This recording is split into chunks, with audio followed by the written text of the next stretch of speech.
Clemson is going to College Station. Jimbo Fisher against Dabo Swinney. They're 4-4 head-to-head. See where this goes. Tell us, Mark, what do you think? You got to like Clemson in this game because they're highly ranked in the country. They're one of the top 2 best teams in the nation. Not only that, if you look at the last 3 games where Jimbo Fisher faced Dabo Swinney, guess who won?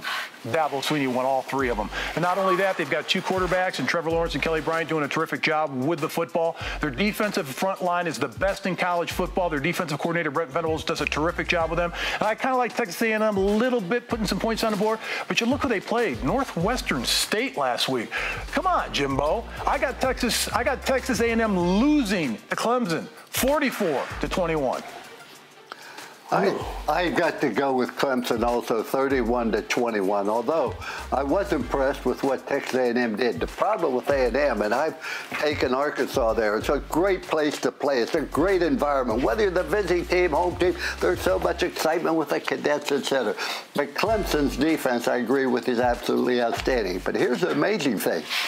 Dabo Swinney said he's going to play 2 quarterbacks. You know, Kelly Bryant is a good runner. He was a starter last year, but he also is going to play Trevor Lawrence, the true freshman who said he's a tremendous talent. So the fact that they're going to play 2 quarterbacks, that tells me, Mark, maybe Trevor Lawrence might be the guy for them in the future.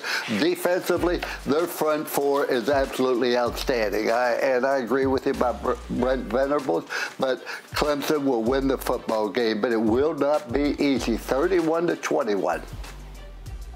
31-21. Well, gentlemen, you've been there, Coach. You told me earlier. Going into Kyle Field is not easy.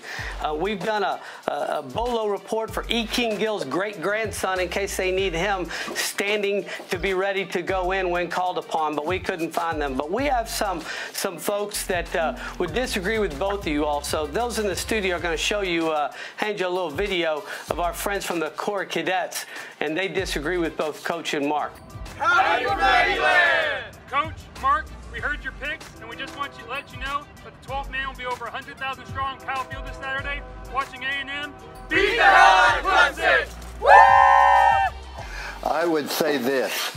They need the 12th man on the field at all times. I don't think they beat him with 11. But I got to tell you, you get down to that stadium and they start playing that hymn and the fans start rocking back and forth. It feels like the stadium is it is one of the greatest places you could go play a game.